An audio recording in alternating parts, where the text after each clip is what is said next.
and gentlemen, it is great to see you all this morning. Welcome to our daily Power Parsha extravaganza.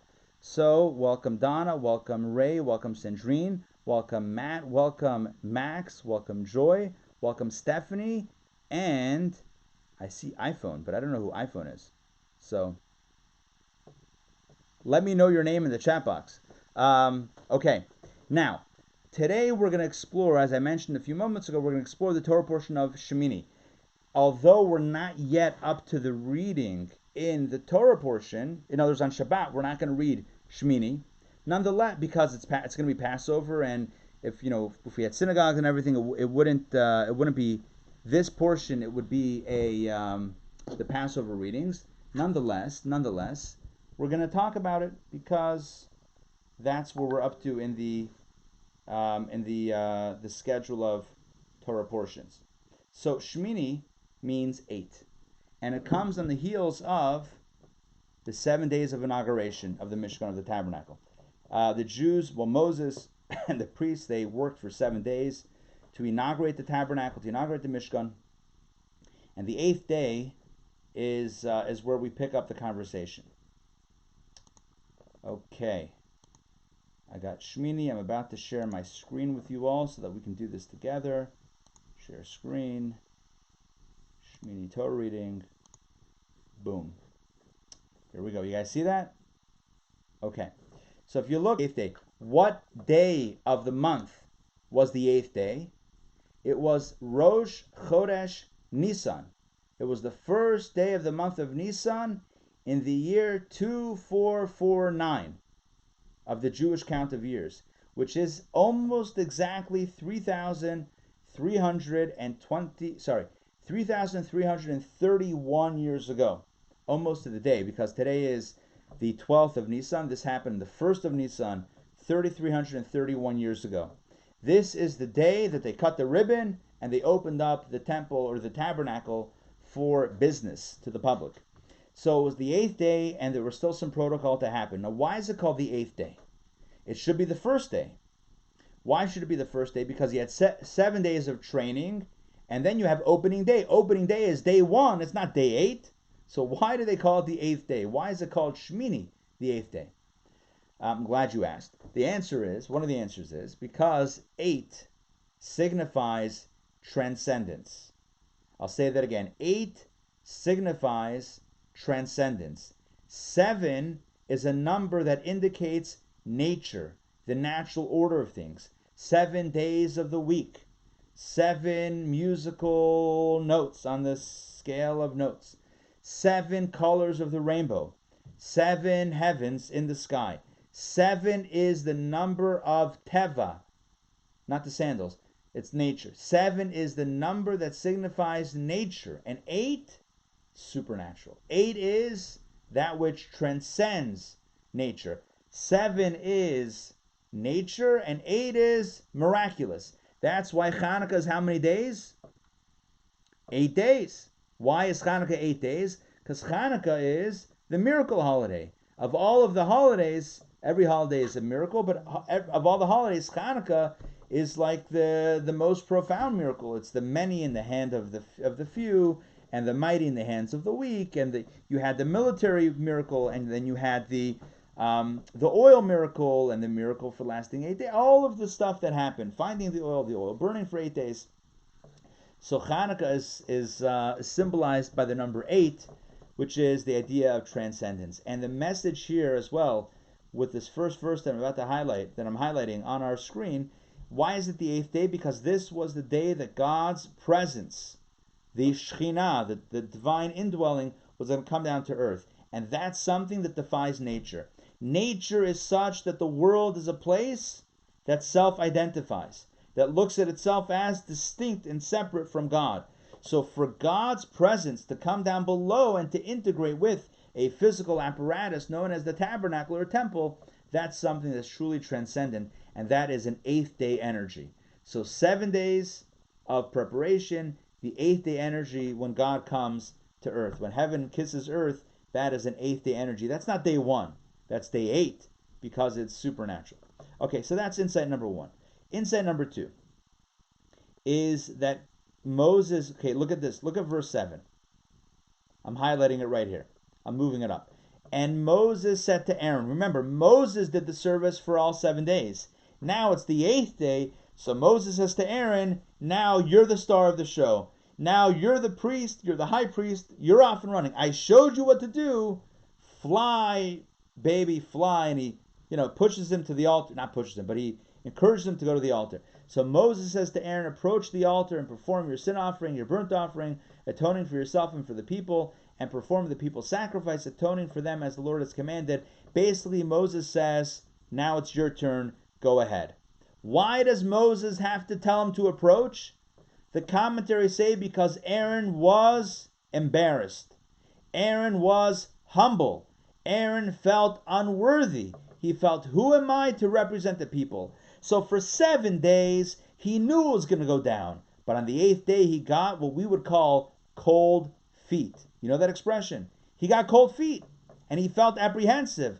He started panicking. Should I really do this? And Moses says, yes, you got to do it.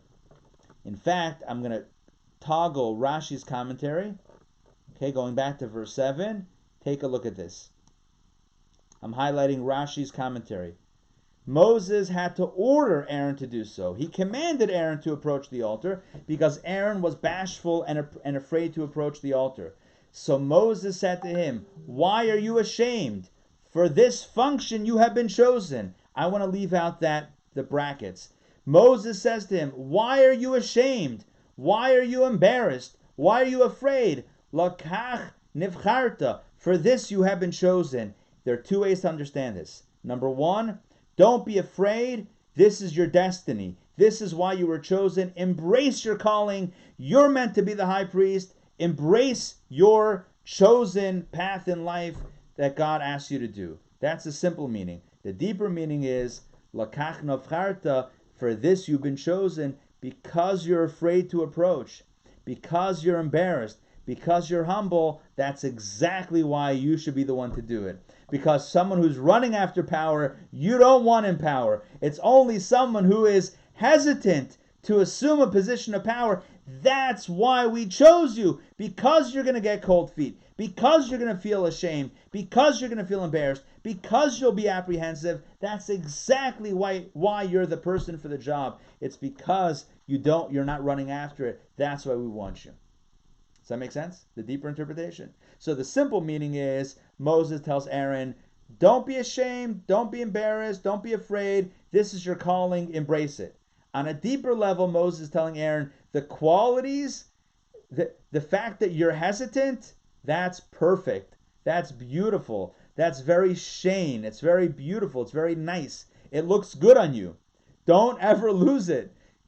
Always maintain that hesitance as you lead the people, as you're a leader amongst the people, because that is your endearing quality. Your endearing quality is the fact that you're not running after power. By the way, it says in Pirkei Avot, Ethics of Our Fathers, it says that someone who runs after power runs away from them. That's not always true, but somebody who runs away from power pursues them. So Aaron was running away from power. And Moses says, that's the point. That's why we picked you for the job, because you don't want it. That's why you have it. Somebody who wants it too much, always a red flag. Why do they want it? Why are they running after power? They really care about the people, or they want to be in power? Always a red flag. Not necessarily for sure corrupt, but always something to look into. But someone who's apprehensive, that's a better sign. Okay, let me toggle off Rashi's commentary so it's a little bit cleaner for us. Any questions or comments so far? We spoke about the idea of Shemini, transcendence, 8th, as opposed to 1, and we spoke also about Aaron's apprehension. Any? I have a question, please. Yes. So, where are these meanings of 7 and 8? Where are they found? And how do you? Kabbalah discusses this extensively. How 7 is representative of the natural order. That's why God creates the world in 7 days. That's why Kabbalah teaches we have 7 character traits. 7, not 8. 7, not 6. Specifically 7 heavens, 7 colors, 7 notes, 7 days. So if you look in Kabbalah, you'll see many examples of the number 7 appearing within the created natural order. Shemini 8 symbolizes this supernatural, super rational, transcendent energy that the number one simply doesn't capture. One, you don't know if one is transcendent or one is like 1, 2, 3, 4, 5, 6. Like one itself doesn't necessarily express the same idea, but 8, it defies all natural order. Now I want to let me go to the second reading. I'm going to give you one more insight. We're going to do 3 insights. One more insight, and that is right here, verses 22 and 23. So again, day 8, aka opening day, Moses tells Aaron, you're up. It's like the bar mitzvah boy. You've been preparing, you've been practicing. You're up to the Torah. It's now you got the spotlight. So Aaron assumes the spotlight and he brings the sacrifice and the offerings. And then we have verse 22. And Aaron lifted up his hands towards the people. The people were all gathered. He lifts his hands to the people and blessed them. What blessing did he give them? The Kohanim blessing, the Kohen blessing. Yivarechecha Hashem v'yishmerecha, yar Hashem panav elecha v'chunecha, yis Hashem panav elecha v'yasim lecha shalom. May God bless you and guard you. May God lift His countenance upon you, etc. Right? The blessing of the priests. So that is the blessing that Aaron gives to the people. The Kohanic blessing. By the way, fun fact, when the Kohanim offer that blessing in synagogue on Jewish holidays, when there are synagogue services, so the Kohanim stand in front of the congregation with their talit prayer shawls over their heads, and their hands are in this configuration. Have you ever seen this before? Yes? You may recognize this from the Vulcan sign in Star Trek. Dr. Spock. Right? Dr. Spock was a Kohen. Leonard Nimoy was a Jew who he passed away a few years ago, who was a Kohen. And he remembered as a kid, when he was creating the character and kind of spicing up the character, he remembered as a kid how his father taught him to go like this. And it was a blessing for peace and prosperity. I think the Vulcan blessing is something about live long and prosper, right? Yeah, something like that. Which is essentially the Kohanim blessing. I spoke about this on High Holidays this year. So that's what Aaron does with the people at this point in verse 22. He then descended from preparing the sin offering, the burnt offering, the peace offering. So he finishes the offerings. He's still standing up on the platform over there. He blesses the people, and then he comes down. But here's the kicker. You ready for this? As the commentaries point out, the problem is the magic didn't happen. They were expecting God's presence and God's fire to come down from heaven and consume the offerings, and that didn't happen. Can you imagine? For 7 days they were prepping, and now it's 8th day, and they're following the formula, and everything's working, and everything's happening, but it's not working. It's like you plug in the machine, and it's not working. They didn't have the divine fire, the divine presence. It was broken, or it wasn't working. Verse 23, and Moses and Aaron went into the tent of meeting. Then they came out, and together they blessed the people. And then, finally, the glory of God of the Lord appeared to all the people. When does the glory of God appear to all the people? When does the divine presence come down? The 8th day. It was all about bringing down that fire, bringing down that divine presence. When does it happen?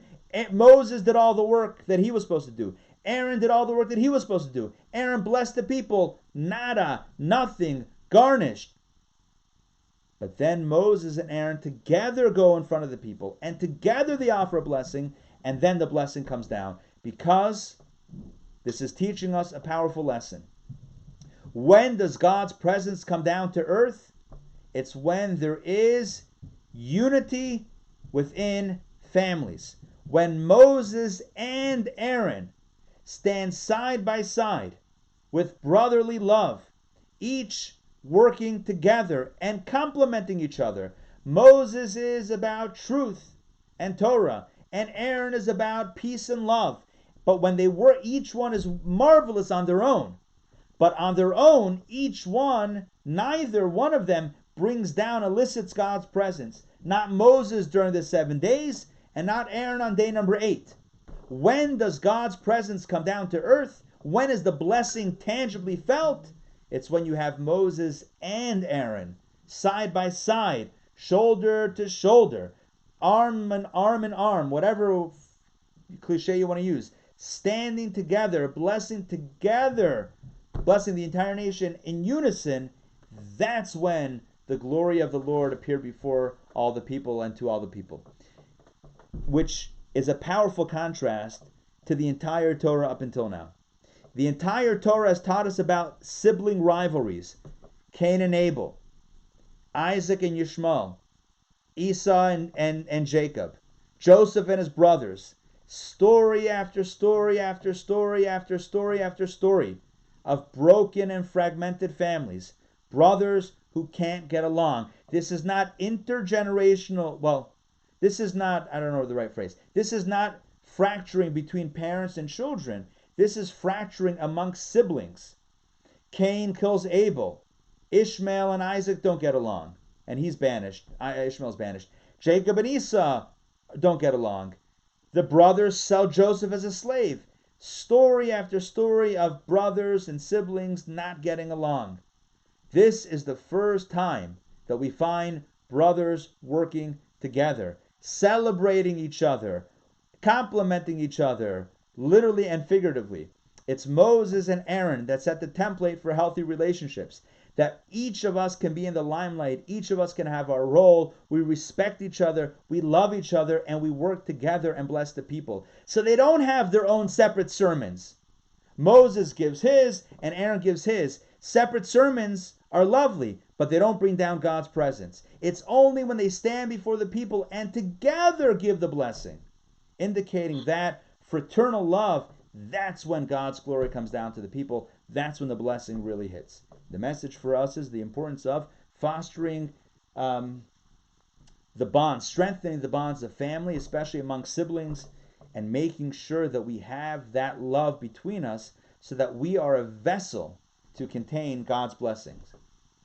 As you know, at the end of the Amidah, we always say, "Blessed are you, the Lord, Baruch Atah Hashem, blessed are you, God, Hamivarech et Amo Yisrael B'Shalom, who blesses the Jewish people with peace." And there's two ways of understanding it. Number one, that peace is a blessing, or number two, peace is what can hold a blessing.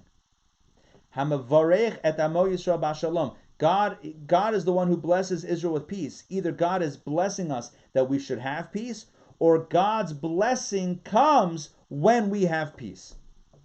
And maybe both are meant to happen. Maybe God should help us get along with each other, and then we can carry the blessings. If we don't have peace, we don't have any blessing. What kind of blessing is there if we're not at peace with others? We're still in a state of inner turmoil and inner angst. So what kind of blessing is it? It's only when we have shalom, peace. It's when the vessel is whole, no cracks, that it can hold the blessings and not have it leak through. If you're going to Vegas and you're playing the slots, you want to have a cup or a bowl to hold your winnings from the slot machine that doesn't have holes in it. Because otherwise, all your coins are going to go through to the ground and everyone's going to dive on it and it's going to get messy and the cops are going to be called, and who needs that in their life anyway? So make sure you have a vessel that's good integrity, that's whole, and for us, and on human terms, that means getting along with family, starting with our brothers and sisters, wherever they may be. That's it for today. That's all I got. Any questions or comments?